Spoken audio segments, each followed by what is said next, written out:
Bonjour et bienvenue à tous.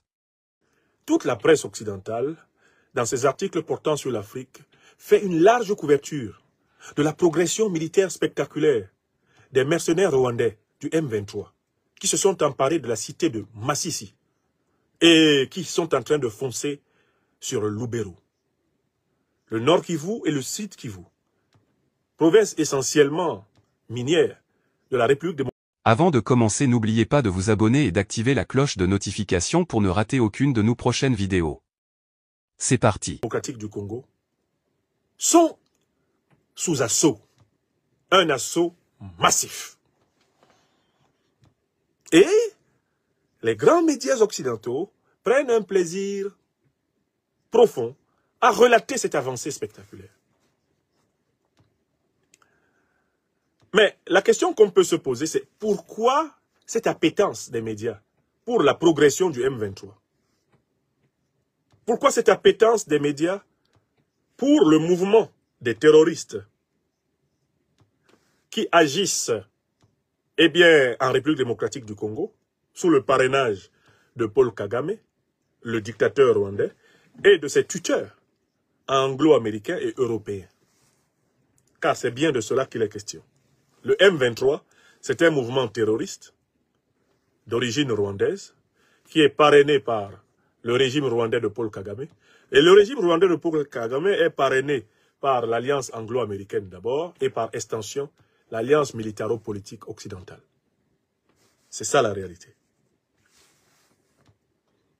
Quel est l'événement qui explique les moyens exceptionnels, les moyens militaires exceptionnels qui sont mis à la disposition du Rwanda, qui sont mis à la disposition du M23 et qui lui permettent de progresser rapidement face à des forces armées congolaises débordées? Quel est l'élément décisif qui explique ce soudain regain de puissance logistique du M23? Moi, je vous le dis, l'élément décisif qui explique l'accélération des événements en faveur du M23 sur le terrain, c'est-à-dire en fait l'augmentation de sa dotation militaire et de son financement pour attaquer le Congo, c'est que Félix Tshisekedi a pris une initiative qui est estimée de trop. Il a lancé des poursuites judiciaires internationales contre les firmes industrielles du numérique, et notamment contre Apple. Il a porté plainte en France et en Belgique contre les firmes industrielles du numérique qui récupèrent du minerai congolais à travers les pilleurs rwandais pour continuer à produire leurs artefacts. Cette plainte-là met en très grande difficulté les grandes firmes multinationales occidentales du numérique.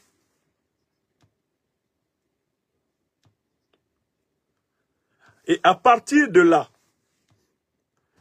vous comprenez pourquoi le M23 a été doté de moyens exceptionnels et spéciaux pour monter en puissance. Il s'agit de faire lâcher prise à Tshisekedi sur le terrain judiciaire. Il s'agit de lui dire, si tu n'arrêtes pas les poursuites, le M23, lui, ne va pas arrêter de te poursuivre.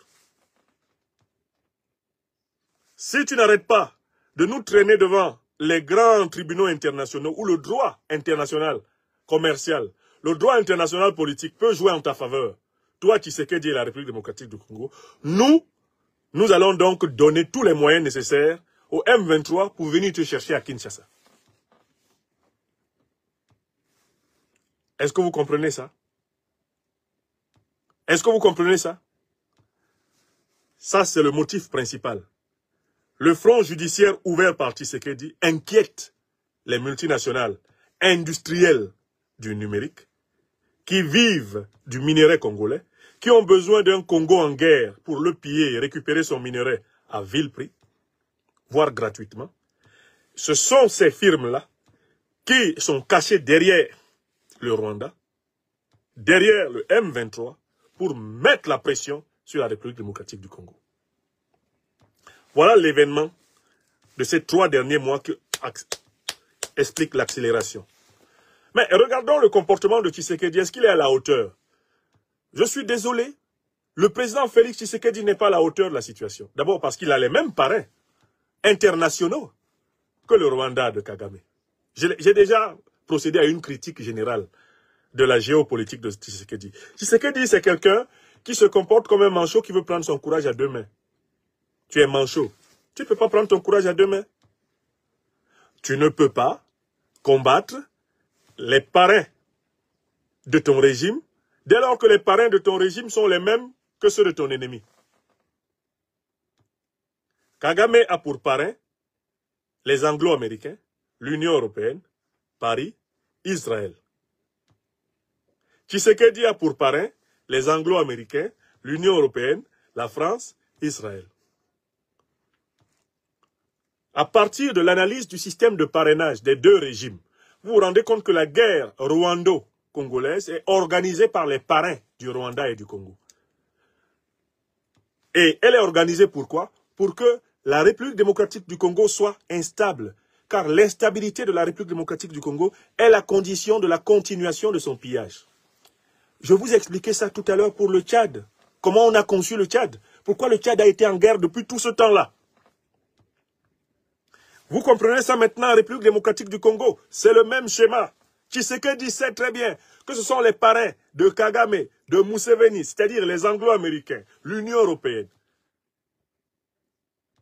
Ce sont ces parrains-là, et qui sont les mêmes parrains que les siens. Lui qui proclame matin et soir son allégeance à Israël, il a les mêmes parrains que Kagame. Les mêmes qui vendent des armes à Tshisekedi sont ceux qui donnent des armes à Kagame, ou qui les lui vendent en échange du minerai congolais. Donc la guerre rwando-congolaise, parce que c'est une guerre rwando-congolaise, est attisée par l'impérialisme occidental, afin de s'assurer le pillage de la République démocratique du Congo. Écrivez ça. Je recommence une deuxième fois. La guerre rwando-congolaise, parce qu'en fait le M23, ce sont des mercenaires rwandais. La guerre rwando-congolaise est une guerre artificiellement entretenue par les puissances impérialistes occidentales pour continuer à s'assurer le pillage des richesses faramineuses du Congo. Écrivez ça. Tilana Yomi. Troisième fois. La guerre entre le Rwanda et le Congo est attisée par les impérialistes occidentaux parce que c'est la condition pour que le Congo soit toujours instable et qu'on continue à voler son or, son diamant, son uranium, son lithium, son cobalt, son manganèse, son coltan. C'est cela le but. Il s'ensuit que ce problème ne peut pas être résolu avec un dirigeant comme Félix Tshisekedi qui est incapable de s'affranchir de la tutelle de l'impérialisme occidental. Il s'ensuit que ce problème ne sera résolu que lorsqu'un leadership révolutionnaire panafricaniste va émerger des armées et de la société civile congolaise, prendre le pouvoir au Congo et passer les alliances nécessaires pour mener le combat contre les mercenaires rwandais et leur tuteur, Kagame. Paul Kagame et le M23 sont aujourd'hui en République démocratique du Congo dans la position qui était celle de l'UNITA, de Jonas Malheiro Savimbi, en Angola. Qui soutenait l'UNITA? L'UNITA était soutenue par l'Afrique du Sud sous l'apartheid. Qui soutenait l'Afrique du Sud sous l'apartheid? Mais le consortium anglo-américain, l'OTAN, les pays de l'Union européenne étaient derrière l'UNITA de Savimbi pour attaquer le régime MPLA d'Agostinho Neto et par la suite d'Eduardo dos Santos. Il a fallu que le régime du MPLA s'associe à l'Union des républiques socialistes soviétiques. Il a fallu qu'il s'associe à la République populaire de Cuba. C'est avec ces deux forces alliées que le consortium occidentalo-impérialiste rassemblé derrière l'UNITA devait connaître la grande défaite de la bataille de Cuito-Cuanavale en 1987-88. C'est après la défaite de Cuito-Cuanavale que le régime criminel de l'apartheid et ses parrains anglo-américains et occidentaux en général ont compris qu'il faudrait en fait, négocié avec le MPLA et ont compris qu'il faudrait libérer Nelson Rolihlahla Mandela du fond de ses géoles en Afrique du Sud pour négocier avec lui. Car ils ont compris, à Quito Cuanavale, face au MPLA, à Cuba et à l'URSS, ils ont compris qu'ils ne peuvent pas gagner la guerre d'Angola. Et qu'ils ne peuvent pas vaincre l'ANC avec Umkhonto Wesizwe. Ils ne peuvent pas vaincre l'ANC en Afrique du Sud par les armes. Allez relire l'histoire de la bataille de Quito Cuanavale. C'était une guerre mondiale en Afrique australe. J'ai ici quelques très bons livres sur la bataille de Quito Cuanavale. Le jour où l'impérialisme a mordu la poussière en Afrique australe et a été obligé d'aller à la table de négociation. Autant en Angola, avec le MPLA, Mouvement pour la libération de l'Angola, et en Afrique du Sud avec l'ANC. Il a fallu cette défaite. Je reviens en République démocratique du Congo. Il n'y aura pas de libération de la République démocratique du Congo tant que la direction de ce pays n'est pas assurée par des patriotes révolutionnaires de la trempe de Laurent Désiré Kabila, de Patrice Emery Lumumba, de Pierre Molele, ayant tiré toutes les leçons des échecs de ses prédécesseurs illustres, qui ont en tout cas servi la grande histoire de l'Afrique. Quand je regarde Tshisekedi, je comprends pourquoi le Congo souffre. Le Congo souffre parce qu'il n'a pas un leader qui est à la taille de son histoire et de sa dimension. Le Congo souffre parce qu'il est dans la situation de la cité dont le prince est un enfant.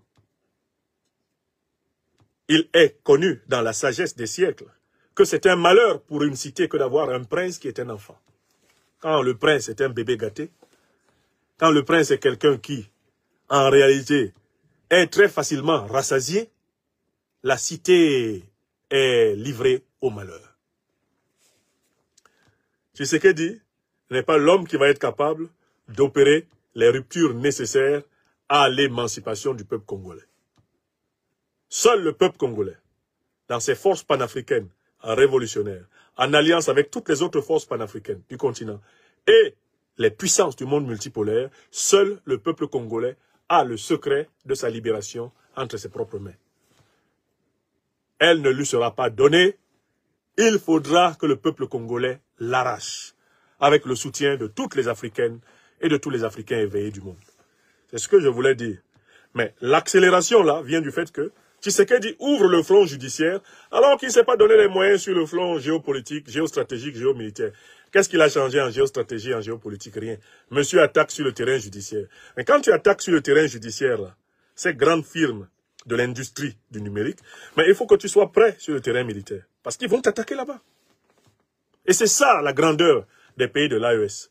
Ils ont commencé par faire une alliance de défense. Ils se sont d'abord... Ils se renforcent tous les jours. Ils savent que la sécurité et la défense, c'est la base de la souveraineté.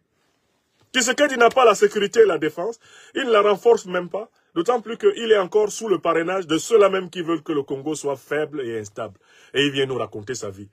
D'ailleurs, regardez quels sont les avocats qui défendent la République démocratique du Congo devant les tribunaux internationaux.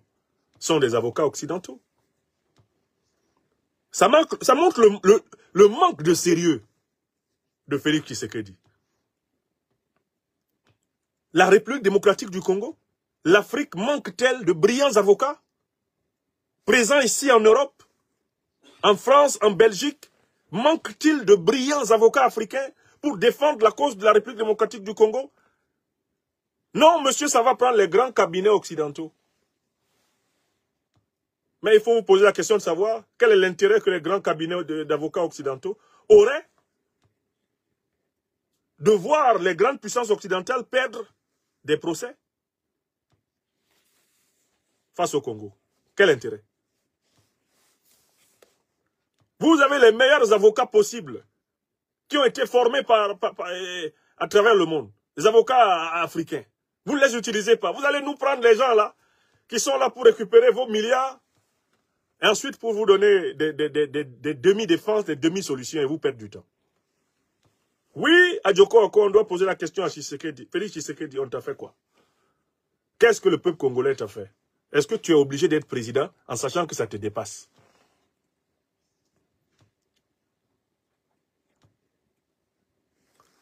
Est-ce que tu es obligé d'être président alors que tu sais que ça te dépasse? Il y a quelqu'un qui dérange là, qui dérange à l'université libre, qui dérange. Il s'appelle quoi? Il s'appelle Tru, on va le bloquer. Tru. Ah d'accord, TRU, au diable TRU. Voilà. Circulez. Ne nous dérangez pas ici. On ne trouble pas notre classe. Bon, voilà. Donc, c'était vraiment important pour moi de procéder à cette analyse et de rappeler les fondamentaux de la lutte de libération. Félix Tshisekedi, je suis désolé, il m'arrive de rencontrer de temps en temps, un peu partout en Europe, et même en Afrique, quelques-uns de ses partisans.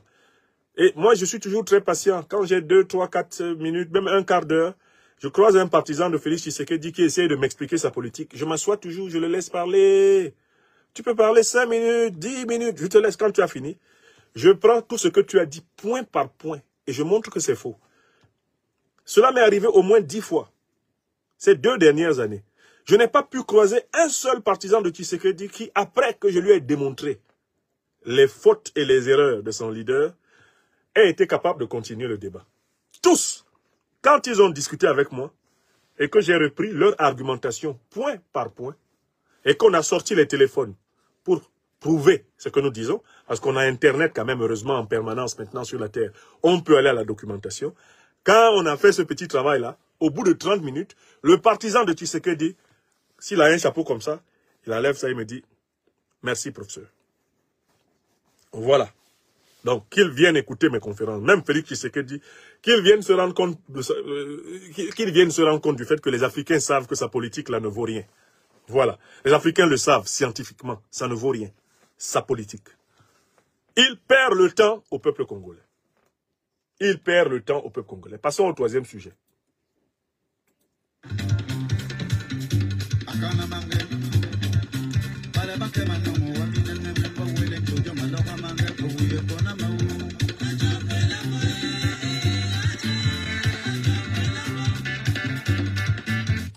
Alors, 3e sujet et avant-dernier sujet d'ailleurs de cette émission, les chefs terroristes d'Al-Qaïda et de l'État islamique sont encerclés par l'armée de la Confédération des États du Sahel. C'est une mine d'or de renseignements qui explique les délires, par exemple, du régime algérien et de beaucoup d'autres. Je vais expliquer. Ces derniers temps, au Niger, au Burkina Faso, comme au Mali, plusieurs chefs terroristes d'Al-Qaïda et de l'État islamique ont été capturés. Alors, pourquoi est-ce qu'il y a autant de captures? Mais parce que désormais, il y a une seule armée de l'AES. Avant, il y avait 3 armées séparées qui manœuvraient avec une relative intelligence entre elles. Maintenant, il y a une armée de l'AES.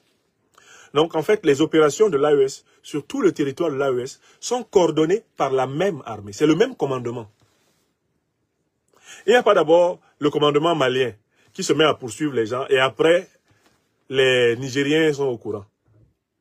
Il n'y a pas d'abord le commandement nigérien qui se met à poursuivre les gens, après les Maliens sont au courant. Il n'y a pas seulement le commandement burkinabé qui se met à traquer les gens, après il informe les Maliens, les Burkinabés. Non. Les 3 commandements sont unifiés. Ils suivent la situation sécuritaire dans leurs 3 espaces des 3 pays ensemble. On parle donc de l'unification du terrain militaire, de l'unification du commandement. L'avantage de l'unification du commandement, c'est qu'elle permet des opérations concertées convergentes qui permettent de grouper des moyens puissants des 3 États sur des points précis de leur espace commun. Quand ils ont dit un seul espace, une seule foi, un seul destin, je crois que je reprends un peu, je vais reprendre la devise de l'AES là. Un espace. Ça donne quoi? AES, logo, confédération. Voilà. Alors, un espace, un peuple, un destin. Quand ils ont dit ça dans leur devise, il y a des gens qui n'ont pas compris ce que les dirigeants de l'AES étaient en train d'exprimer. C'est un seul espace. Donc, si toi, tu es un chef terroriste, tu es dans le territoire de l'AES, tu as affaire en même temps à l'armée du Mali, du Burkina Faso et du Niger. Tu as affaire à 3 armées, toi tout seul. Alors qu'avant, tu avais affaire en même temps à une armée d'abord, et après à une autre. C'est-à-dire que les actions militaires se juxtaposaient. Maintenant, tu as affaire à une seule armée qui resserre ses moyens puissants sur toi. Un espace, c'est ce que ça veut dire. Donc, les captures des chefs terroristes s'accélèrent parce que les moyens mutualisés des 3 armées permettent très facilement de constituer un rapport de force avantageux. Assez banalement, je prends un exemple, il y a un groupe de terroristes qui est localisé à la frontière nord du Burkina. Les Maliens sont au courant, les Nigériens sont au courant et il se trouve qu'ils ont des unités qui sont pas très loin de la position où le groupe terroriste a été localisé.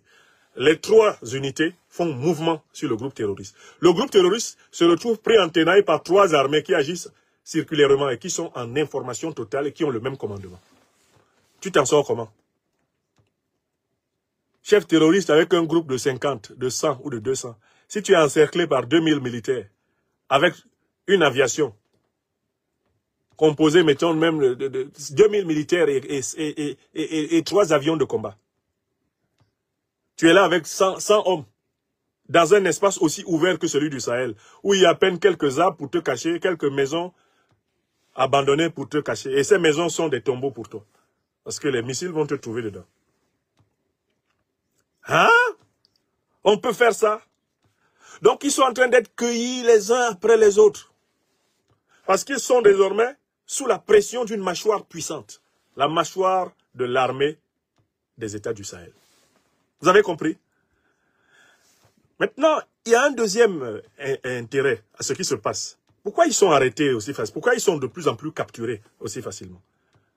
Mais c'est parce que le fait qu'il y ait une unification de l'espace militaire, ce fait-là rend difficile l'aide des pays, base arrière de la CEDEAO, et ça rend encore plus difficile l'aide des puissances néocolonialistes et impérialistes.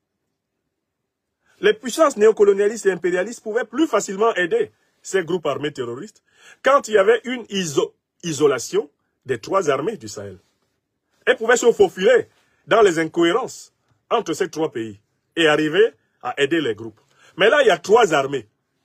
Mais ça rend impossible l'intervention du parrain CEDEAO et des parrains de la CEDEAO. Parce que cette intervention requiert elle-même des moyens massivement visibles. Mieux, elle requérait des moyens qui pourraient les mettre nez à nez avec la puissance alliée de la Fédération de Russie. Ils n'ont pas envie de ça. Maintenant, il y a un 3e élément important. Les chefs terroristes qui tombent là les uns après les autres, on les attrape, on les attrape.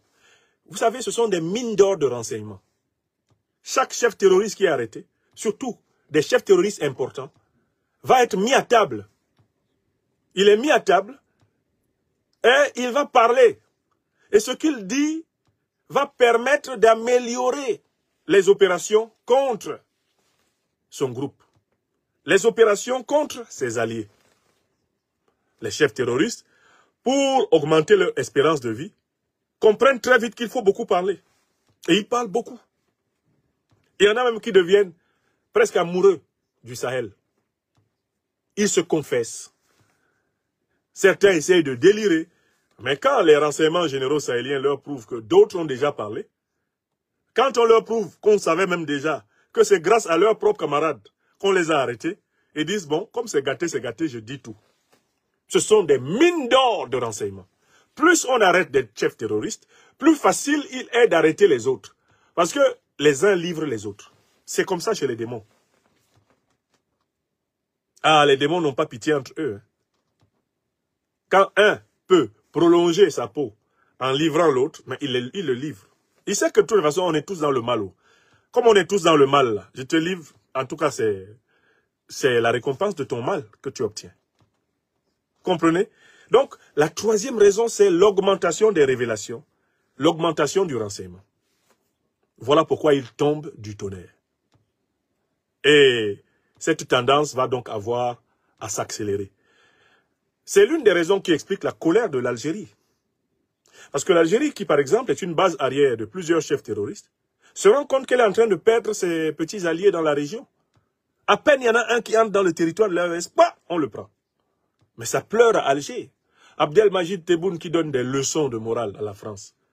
Parce que c'est toujours ça qui lui permet de se légitimer. Tebboune est incapable de s'expliquer. Pourquoi est-ce que le territoire algérien est la base arrière de Iyad Aghali? Pourquoi? Pourquoi l'attaque de Tinzaouaten a-t-elle été faite à partir de la partie du territoire algérien? Pourquoi l'armée algérienne vient-elle protéger les groupes terroristes quand ils replient vers son sol? Monsieur, comment il s'appelle, Abdelmajid Tebboune, le président algérien, devrait briller par sa verbosité sur ce sujet. Il envoie son ministre des Affaires étrangères déblatérer sur le Mali, mais il ne s'explique jamais. On leur demande pourquoi ils hébergent les groupes terroristes, pourquoi ils les soignent, pourquoi ils les nourrissent, pourquoi ils les arment. Qu'ils viennent répondre. Chaque fois qu'ils sont en difficulté à Alger, c'est le nom de la France. La France a fait ça. La France. Mais enfin, quand même, à la base, vous-même, qu'est-ce que vous faites au Mali? Vous vous plaignez de la persistance des plans néocoloniaux de la France. Mais votre attitude, Abdelmajid Tebboune, envers le Mali, n'est-ce pas du néocolonialisme? C'est du néocolonialisme. C'est du néocolonialisme d'inspiration moyen-orientale. C'est de cela qu'il s'agit. C'est le vieux néocolonialisme d'inspiration moyenne-orientale. C'est ce vieux néocolonialisme que vous continuez. Enfin, je vais vous faire remarquer que les arrestations successives des chefs principaux de l'État islamique et d'Al-Qaïda sèment vraiment beaucoup d'angoisse et de colère dans les officines néocolonialistes et impérialistes. Pourquoi? Mais parce qu'on vient d'introniser un chef terroriste d'Al-Qaïda en Syrie. Comme on avait intronisé des chefs terroristes d'Al-Qaïda, etc. en Afghanistan, il y a quelques années. N'est-ce pas? On vient d'introniser Ahmad al-Shari, alias Mohamed al-Joulani, chef terroriste d'Al-Qaïda en Syrie. Toute la diplomatie européenne est allée lui faire allégeance, le saluer. Il a même refusé de saluer la ministre allemande des Affaires étrangères. On dit ça ne fait rien. J'ai vu un expert sur LCI, ou plutôt une sorte d'expert sur LCI, dire que c'est pas grave. Et que bon, la ministre allemande n'avait qu'à bien s'habiller. Peut-être que si elle était bien habillée, on pouvait la saluer. Il y a un expert là sur LCI qui a essayé de justifier le comportement d'Al-Joulani. Et puis, bien sûr, il y a les plus naïfs d'entre nous qui sont sortis pour dire non, il a raison. On ne salue pas la femme de quelqu'un. C'est notre religion qui dit ça. Donc, tout ce que la religion dit, il faut faire. Vous ne connaissez pas dans la Bible, dans le Coran, dans l'islam, des paragraphes que vous-même, vous ne pouvez pas appliquer. Il suffit que quelque chose soit écrit dans un livre. Si on dit dans un livre, il faut tuer celui qui n'est pas de ta religion, tu vas aller le tuer. Ah, il ne faut pas saluer les femmes. Donc, il ne faut pas saluer les femmes. C'est écrit. Mais on a dit ça pourquoi? Est-ce que toi, Africain, quand on dit il ne faut pas saluer une femme là, ta mère là, tu ne la salues pas? Ton papa, comment il a fait pour avoir ta mère s'il ne la saluait pas? Et puis, voilà des choses qui crétinisent les Africains à un niveau. C'est-à-dire que j'ai peur pour l'Afrique certains jours. Je dis, mais on nous a détruits à ce point-là. Est-ce que dans notre tradition, il est interdit, nous, Africains, dans notre tradition, il est interdit de saluer une femme? Il faut seulement saluer ta soeur et ta femme, c'est ça, dans notre tradition, nous, Africains. Quand tu vois une maman en route avec un bagage lourd, chez nous en Afrique, qu'est-ce que tu dois faire?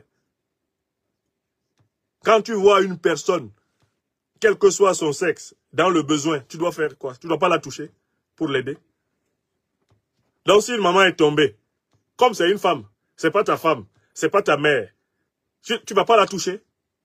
Si tu es médecin, tu passes en route, là, il y a une jeune fille qui est en difficulté, qui est en train de suffoquer. Et il faut lui faire un, je sais pas, il faut lui faire un, il faut lui apporter de l'air. Il faut lui faire un bouche à bouche pour relancer son cœur. Donc tu vas la laisser mourir parce que c'est pas ta femme, c'est pas ta soeur. C'est ça, non? Parce que tu appliques ce qu'on a écrit, soi-disant, dans l'écriture sacrée. Pourquoi les Africains sont dans ce niveau de dégradation mentale? C'est grave, hein? Bon, enfin. Ce que vous devez savoir, c'est que les chefs terroristes qui sont arrêtés au Mali, au Burkina, au Niger, c'est l'équivalent de ceux qui sont applaudis par les grandes puissances occidentales en Syrie. Je recommence. Vous êtes assis là, lisez sur le tableau syrien, c'est une grande école. Lisez sur le tableau syrien. Les chefs terroristes comme Mohamed Al-Joulani, c'est l'équivalent de ceux qu'on est en train d'arrêter actuellement au Mali, au Burkina et au Niger. Ils appartiennent à la même organisation que Al-Joulani. Celui que les Occidentaux applaudissent en Syrie, il est l'équivalent de ceux qu'on arrête actuellement au Mali, qu'on détruit actuellement au Burkina et au Niger. D'accord? C'est exactement ça. Imaginez Al-Joulani arrêté pour tous les crimes terroristes qu'il a perpétrés quand il était à la tête de sa milice, avant de commencer à porter les costards à Damas pour faire son malin. Imaginez-le arrêté. Vous pensez que les arrestations des chefs terroristes au Sahel amusent les parrains de Al-Joulani en Syrie? Vous pensez que ça les amuse? Ah ben non, non, non, non, non. Mais est-ce que vous pensez que ça amuse les parrains? Ceux qui applaudissent Al-Joulani, ceux qui l'ont installé à Damas, ceux qui sont en train de le présenter comme un garçon gentil, qui a taillé sa barbe.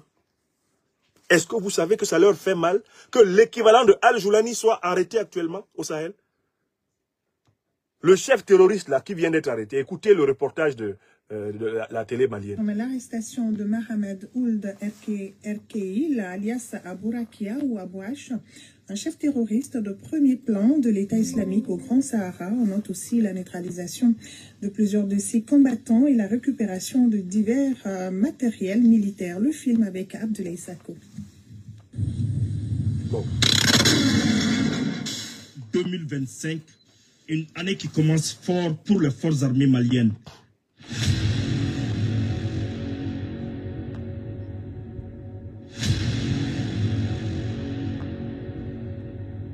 Écoutez. Un grand terroriste vient d'être arrêté. Il s'agit de Mohamed Ould Erkeil, alias Abou Rakia, alias Abou H aussi. Un chef de premier plan de l'État islamique au Grand Sahara. Plusieurs de ses combattants ont aussi été neutralisés et divers matériels récupérés, y compris d'innombrables matériels de fabrication d'engins explosifs improvisés ce 3 janvier 2025. L'opération de précision a été menée avec un remarquable professionnalisme par les unités engagées dans le secteur d'Amasarakad à 120 km de Bourem, région de Gao. Ces terroristes, longtemps recherchés et connus des services de renseignement pour sa responsabilité et la coordination des pires atrocités de masse, exactions et abus contre les populations dans la région de Menaka et Gao, y compris la plus grande barbarie contre le village d'Ingwelan en février 2018 avec un incendie du Saint-Coran, ainsi que les attaques contre les femmes. Les premières enquêtes confirment qu'il a activement collaboré avec Abou Ouzeifa et Oussama Madolo, deux chefs terroristes déjà neutralisés. Ses liens avec Abdul Walid Al-Sarawi, Abdel Hakim Al-Sarawi et Rissa Al-Sarawi sont confirmés. L'état-major général des armées félicite les unités engagées et magnifie leur professionnalisme pendant les combats. Il rassure l'opinion que la traque des terroristes continue. Bravo à l'armée malienne pour ce travail. Mais je tiens à vous rappeler que ceux qui sont actuellement arrêtés, ces chefs terroristes qui sont arrêtés là, ce sont les homologues, ce sont les alliés de Mohamed El-Joulani, le chef terroriste qui a pris le pouvoir en Syrie. Ils appartiennent tous à la même organisation.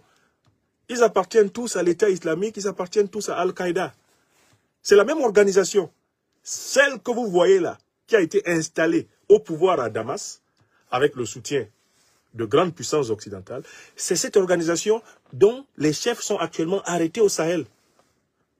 Alors donc, les nouvelles des arrestations des chefs terroristes ne réjouissent que les peuples africains. D'accord? Elles ne réjouissent que les peuples africains et dans le monde entier, elles ne réjouissent que ceux qui sont opposés au terrorisme et à son instrumentalisation par l'impérialisme. Tous les autres ne sont pas du tout contents. Hein.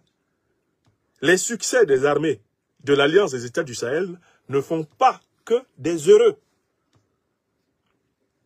Les parrains du dictateur terroriste de Damas sont très inquiets des succès de l'AES. Et il faut que vous le compreniez. Quand ils sont arrêtés comme cela, leurs parrains tremblent. Parce qu'ils auraient voulu que ces gens-là s'installassent dans les capitales du Sahel, comme Mohamed Al-Joulani s'est installé à Damas. Et si vous lisez leur presse, vous vous rendrez même compte que la chute de Bachar el-Assad à Damas a été présentée comme un avertissement aux dirigeants du Sahel. Dans plusieurs médias impérialistes. Ils se sont vantés de la chute de Bachar parce qu'ils ont dit que c'était une leçon pour les pays du Sahel alliés à la Fédération de Russie. Et que ces pays connaîtraient aussi la libération de leur capitale par un barbare terroriste du style Mohamed Al-Joulani alias Ahmad Al-Shari. Vous avez lu ça ou pas? Vous là qui êtes là, vous avez lu ça ou pas? Africains, pouvez-vous encore dormir en classe? Est-ce que c'est possible? Après les enseignements que l'histoire vous envoie. Après les enseignements que l'histoire vous envoie. Et il faut que les Africains et le monde entier prennent conscience que les Africains savent ce qui se passe. Que les Africains comprennent la marche du monde. Qu'on ne peut plus la faire aux Africains à l'envers. Les échecs des chefs terroristes au Sahel sont un coup dur pour les parrains impérialistes des organisations terroristes. Et ce sont ces parrains qu'on a bien vu agir publiquement pour installer un chef terroriste au pouvoir à Damas, en Syrie. Alors qu'auparavant, les mêmes avaient mis une prime de 10 millions de dollars sur la tête de ce chef terroriste. Alors, il faut prendre très au sérieux l'actualité de ce monde. Il faut prendre très au sérieux les informations qui circulent et les analyser calmement pour en tirer des conséquences pour nous-mêmes. C'est ce que je voulais montrer sur ce sujet avant d'aller à la dernière question. Eh bien, à la dernière question de cette conférence.